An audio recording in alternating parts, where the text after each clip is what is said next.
Hello friends, मैं गौरव और ये है सैम बैंकमैन-फ्राइड, एक 30-year-old अमेरिकन एंटरप्रेन्योर जिनका नेटवर्थ है around $22.5 billion. Goal to be a capitalist monk, meaning वो अंधाधुंध पैसा कमाना चाहते हैं ताकि इवेंचुअली वो अपनी नेट इनकम का सिर्फ 1% ही अपने पास रखे और बाकी सब पैसा गरीबों में दान दे सके। To try and maximize the amount that I can donate to some of the most effective causes. He is 32nd on Forbes 400 list, but wait a minute, क्या ये आइडिया एक स्मार्ट आइडिया है? बिकॉज अगर आप need hierarchy को देखोगे तो एक पॉइंट के बाद पैसे और ये मटेरियल पोजेशन ज्यादा हैप्पीनेस ऐड नहीं करते। इनफैक्ट जो चीज हैप्पीनेस ऐड करती है वो है जेन्युइन कंट्रीब्यूशन और ग्रोथ, और फिर चाहे वो खुद का हो या फिर आपके आसपास के एनवायरनमेंट का। And that is why you see many billionaires becoming philanthropists at the end of their careers. So अपने क्रिप्टो बिलियनियर से 2 गुना ज्यादा एज और 4 गुना ज्यादा नेटवर्थ रखने वाले मुकेश अंबानी जी को भी ऐसा ही करना चाहिए, राइट? वेल, अगर मुझे पूछो तो I would say no. And you know the reason why? Because ऐसा करने से दुनिया गरीब हो जाएगी, और एटलीस्ट इंडिया। बट मैं ऐसा क्यों कह रहा हूं? क्या इसके पीछे कोई लॉजिक भी है? वेल, यही चीज मैं आज आपको बताने वाला हूं इस वंडरफुल वीडियो में, जिसका टाइटल है What if Mukesh Ambani distributes all his wealth among the poor? And also, how much will each person receive if he distributes them equally? Well, 2015 में पब्लिश हुई ब्लूमबर्ग बिलियनर इंडेक्स की report के अनुसार अगर अंबानी 2015 में अपनी उस वक्त की नेटवर्थ यानी कि $22 बिलियन को कैश में कन्वर्ट करके इंडिया के गरीबों में बांट देते तो उससे हर गरीब को एटलीस्ट $59 यानी कि अराउंड 4,503 रुपीस मिलते। अब ये आंकड़ा आज के जमाने के हिसाब से कुछ भी नहीं है, but if you consider India की आबादी कितनी है तो उस हिसाब से ये नेटवर्थ और ये अमाउंट बहुत बड़ी चीज है। नाउ अगर हम ये $22 बिलियन को $59 से डिवाइड करें तो we get to know that Bloomberg ने इंडिया के total below poverty line population को अराउंड 372.88 मिलियन कंसिडर किया था,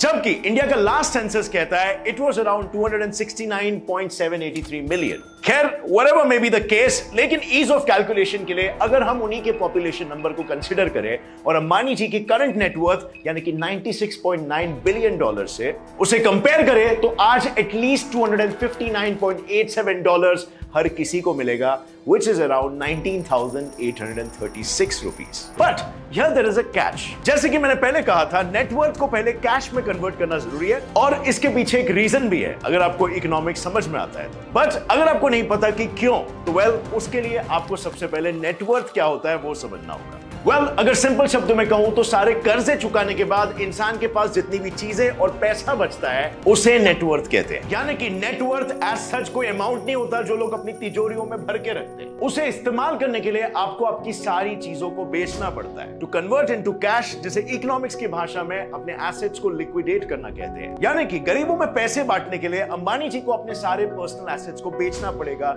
including his 48.87% shares in the Reliance Industries limited. But क्योंकि एक मल्टीनेशनल कॉन्ग्लोमेरेट कंपनी है जिसे कई industrial sectors like chemicals, agrochemicals, petrochemicals, textiles और रिटेल्स, इन सभी सेक्टर्स में अपना ऑपरेशन कराया गया है, तो क्या ये सभी शेयर्स को बेचना अंबानी जी के लिए सेंस बनाएगा? I mean, इसके कॉन्सिक्वेंसेस क्या होंगे? क्या होगा अगर अंबानी जी ने अपने खुद के शेयर्स को बेचना शुरू कर दिया? सी, यही वो एरिया है जहां पर लोग इकोनॉमिक्स को ओवर सिंप्लीफाई कर देते हैं। Now we all know Ambani ji India के सबसे रिचेस्ट पर्सन है और उनकी रिलायंस इंडस्ट्रीज लिमिटेड सबसे वैल्यूएबल कंपनी है, which means there is no one in India जो अकेले ही उनके 48.87% रिलायंस इंडस्ट्रीज लिमिटेड के शेयर्स को परचेज कर सके एट वंस। और इसीलिए उन शेयरों को परचेज करने के यहां पर कुछ तरीके हो सकते हैं, जैसे कि नंबर 1, सारे अमीर लोग मिलकर उनके शेयर्स को खरीदे, या नंबर 2, उनके शेयर्स को मार्केट में ऑक्शन करा दिया जाए जिससे आम लोग भी उसे खरीद सके। नाउ ये दो ऑप्शंस काफी सिंपल लगते हैं, but it's not at all easy to execute, because think about it, कोई इंसान किसी कंपनी में क्यों इन्वेस्ट करता है? जब उन्हें उस कंपनी में अपना प्रॉफिट नजर आ रहा है, राइट? और इसीलिए जैसे ही अंबानी का नाम रिलायंस से हटेगा, the company will start to suffer drastically, क्योंकि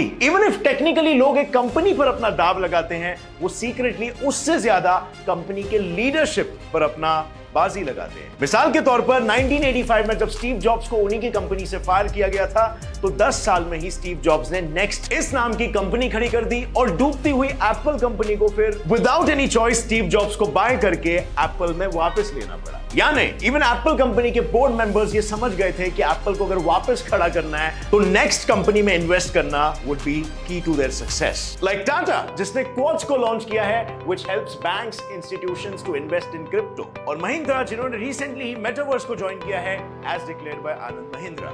इसका मतलब इन कंपनीज ने कहीं ना कहीं रियलाइज कर लिया है कि फ्यूचर में crypto is gonna be very important. और हालांकि आज की तारीख में लैक ऑफ नॉलेज की वजह से कई सारे लोग क्रिप्टो में इन्वेस्ट करने से हेजिटेट करते हैं, लेकिन काफी सारे लोग और काफी सारी कंपनियां मोर एंड मोर इंटरेस्टेड होती जा रही है। और इसी के चलते अगर आपको भी क्रिप्टो में अपना फायदा दिख रहा है तो मैं आपके लिए रेकमेंड करूंगा सिर्फ एक ऐप जो है मुद्रिक्स। मुद्रिक्स में मिलते हैं बने बनाए कॉइन सेट्स और क्रिप्टो बास्केट्स, बिल्कुल म्यूचुअल फंड्स की तरह।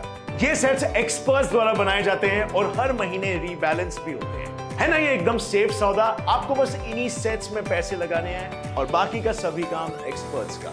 मुद्रिक्स में अभी 2 लाख से भी ज्यादा रजिस्टर्ड यूजर्स हैं जो इस ऐप से अभी अच्छा खासा रिटर्न कमा रहे हैं। तो आप भी मुद्रिक्स ऐप में इन्वेस्ट करके रिटर्न्स एंजॉय करना शुरू करो। ये बहुत ही यूजर फ्रेंडली ऐप है और इनका कस्टमर सपोर्ट भी 24/7 अवेलेबल होता है। टू गेट स्टार्टेड आपको एक सिंपल सा केवाईसी प्रोसीजर कंप्लीट करना होता है, जैसे कि आप स्क्रीन पर देख सकते हो। इनका जो वॉलेट है वो पावर्ड है बाय बाइनेंस और पैसे डिपॉजिट करने के लिए आप यूपीआई फीचर भी यूज कर सकते हो। तो देरी किस बात की है, नीचे डिस्क्रिप्शन में दिए गए लिंक पर क्लिक करो, ऐप डाउनलोड करो, साइन अप करो और साइन अप करते वक्त मेरा प्रोमो कोड यूज करना मत भूलना, जिससे आपको मिलेगा $15 इन योर मुद्रिक्स वॉलेट। और ये ऑफर सिर्फ फर्स्ट 1000 साइन अप पर ही वैलिड है, तो जल्दी कीजिए and start your smart systematic crypto investment now.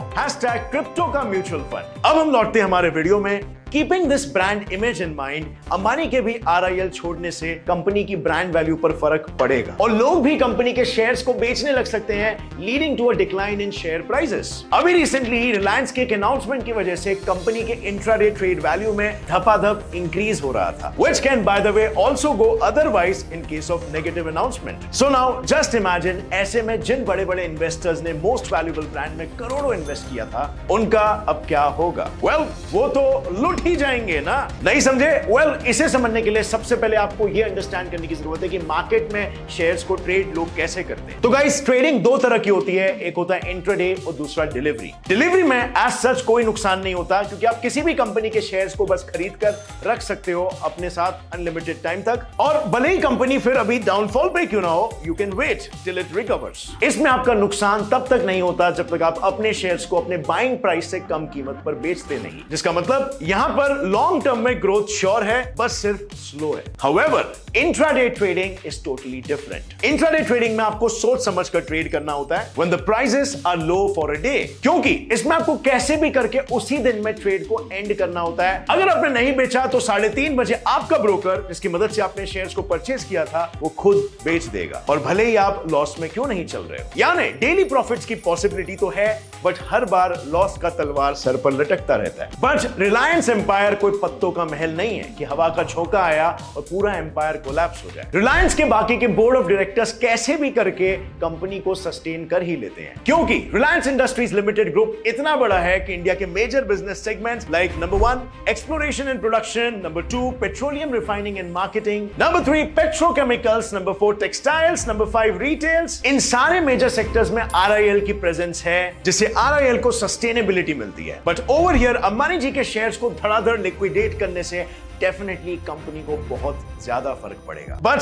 अब सवाल यह आता है कि इसका हम जैसे कॉमन लोगों पर क्या इंपैक्ट पड़ेगा? Well, impact number 1, rise in unemployment. इनके इतने सारे सेक्टर्स में प्रेजेंस होने की वजह से, मान लो आरआईएल को डिसॉल्व करते भी हैं या फिर कंपनी को कैसे भी सस्टेन करवा लेते हैं, तो कॉस्ट कटिंग करने के लिए कंपनी को अपने कुछ एम्प्लॉयज को ले ऑफ यानी कि निकालना पड़ेगा। आज आरआईएल के पास अराउंड 2,36,330 एम्प्लॉयज है, और कंपनी क्रैश होने के बाद इनमें से सभी लोग अनएम्प्लॉयड हो जाएंगे, और अगर कंपनी सस्टेन भी करती है ले ऑफ्स के साथ, तो एक अच्छा खासा प्रोपोर्शन अनएम्प्लॉयड हो जाएगा। ऐसा ही सेम ले ऑफ ट्रेंड हमें 2017 में भी देखने मिला था, जब इन्फोसिस जैसी आईटी कंपनीज ने अपने 56,000 स्टाफ्स को ले ऑफ करना शुरू कर दिया था। और ये क्राइसिस टेकीज के लिए 2008 फाइनेंशियल क्राइसिस से भी वर्स था। उतने पहले की बात क्यों कर रहे हैं? कोविड की बात ले लो। कोविड के 2 साल के पैंडेमिक की वजह से 120 मिलियन लोग अनएम्प्लॉयड हो गए थे, और उससे इकोनॉमीज को तेज झटका लगा था, यहां तक कि इन्फ्लेशन भी बढ़ गया। Number 2, competition in the unorganised sector.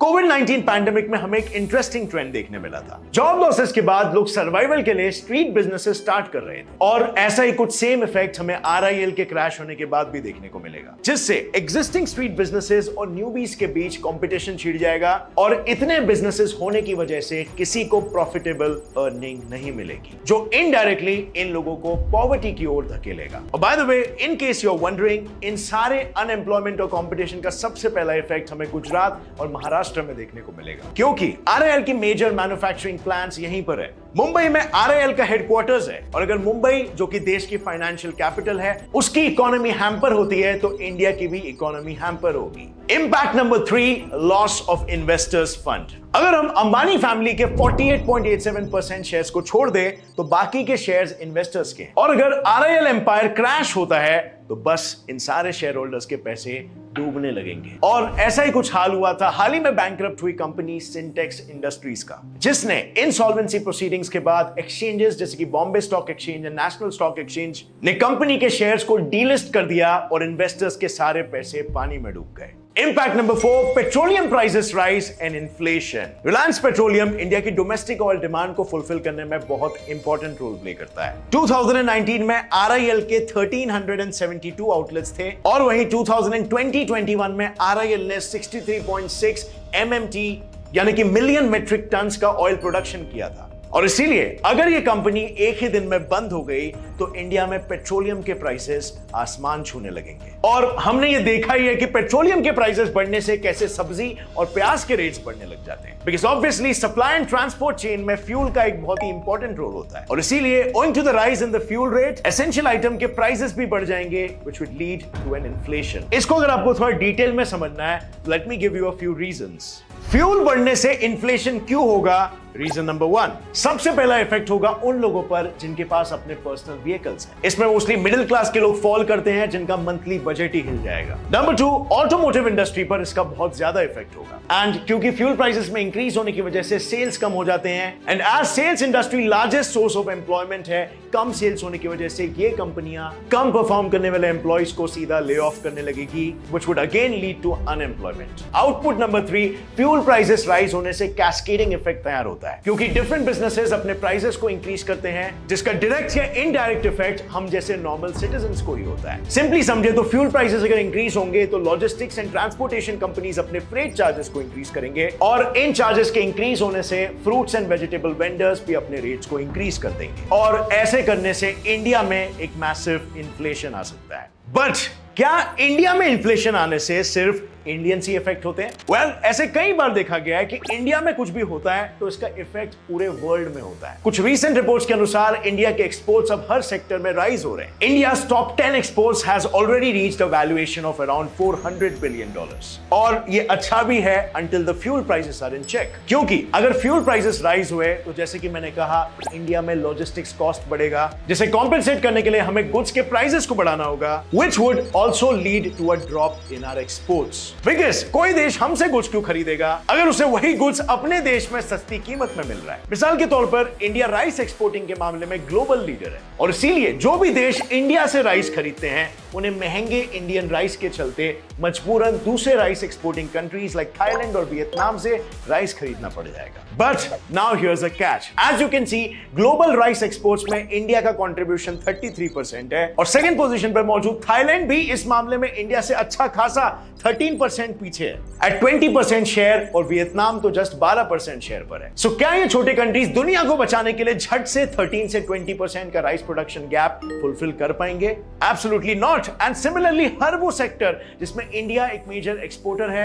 would start tumbling down, leading to a crash of the economy at some level. So in a way पूरी दुनिया इसका जोल्ट कहीं ना कहीं फील करेगी। बट ये तो हम अंबानी जी की वेल्थ की बात कर रहे हैं ना, कि अपने पैसे उन्होंने बांट दिए तो क्या होगा। What if ऐसा ही कारनामा वर्ल्ड के टॉप 10 बिलियनर्स ने अगर कर दिया? वेल, दुनिया में जितने भी गरीब लोग हैं ना, उनमें से कोई भी काम नहीं करना चाहेगा, बिकॉज हर किसी को कंफर्टेबल लाइफ पसंद। फॉर एग्जाम्पल अगर इंडिया की बात करूं तो 32.4% फार्मर्स के बच्चे ये बिल्कुल नहीं चाहते कि वो फार्मिंग करे, तो क्या बिलियनर्स की ये ह्यूमैनिटेरियन एड दुनिया को भूखमरी से बचाने के बजाय दुनिया को भूखमरी पर ही लाकर छोड़ देगी। कि उस देश में एंड में लोग गोनी भर भर के पैसे लाते थे ब्रेड खरीदने, मतलब कागज के टुकड़ों की वैल्यू उन नोटों से ज्यादा हो गई। सो हियर ऑल्सो जिस प्रॉब्लम को सॉल्व करने के लिए पैसे मिंट करने चालू किए, उसी के सोल्यूशन ने इस देश को सबसे गरीब देश बना डाला। And this is something that makes economics very interesting. Problems के सॉल्यूशंस हमेशा उतने इंटुइटिव नहीं होते हैं जितने वो लगते हैं। सो अगर इस वीडियो से आपको कुछ भी नया सीखने मिला, एक लाइक जरूर ठोकना। Get set fly fact channel को भी सब्सक्राइब कर लो और बेल नोटिफिकेशन दबाना ताकि आगे आने वाली हमारी कोई भी वीडियो की अपडेट आप मिस ना कर सको। और फ्रेंड्स, जाने से पहले डिस्क्रिप्शन में दिए हुए लिंक से डाउनलोड करना ना भूलें। साइन अप करो और साइन अप करते वक्त मेरा प्रोमो कोड यूज करना मत भूलना, जिससे आपको मिलेगा $15 in your Mudrex wallet. With that said, as always, stay curious, keep learning and keep growing. Jai Hind.